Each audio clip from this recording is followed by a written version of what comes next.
દરેક નીતિની સામે કાયદાની રીતે ઊભો રહેતો SSK ન્યૂઝ ચેનલ। સુરતના સલાબતપુરા વિસ્તારમાં વર્ષો જૂના મકાનનો સ્લેબ ધરાશાયી થતા બે વૃદ્ધ ફસાયા હતા, જેઓનું ફાયર દ્વારા રેસ્ક્યુ કરાયું હતું। જો કે આ ઘટનામાં કોઈ જાનહાનિ થઈ ન હતી।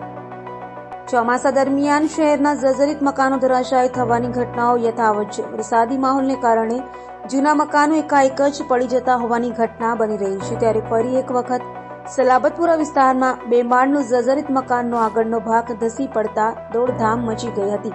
સલાબતપુરા પીપળી શેરીમાં રહેતા આળેદ દંપતી નગીનદાસ ખોરાવ અને વિજયાબેન ખોરાવ મકાનનો સ્લેબ ધરાશાયી થતા ફસી ગયા હતા, જેથી બનાવની જાણ ફાયરને કરાતા તાત્કાલિક ફાયરની ટીમ સ્થળે દોડી ગઈ હતી અને રેસ્ક્યુ કરી આળેદ દંપતીને બચાવ્યા હતા। સદનસીબે આ દુર્ઘટનામાં કોઈ જાનહાનિ થઈ ન હતી।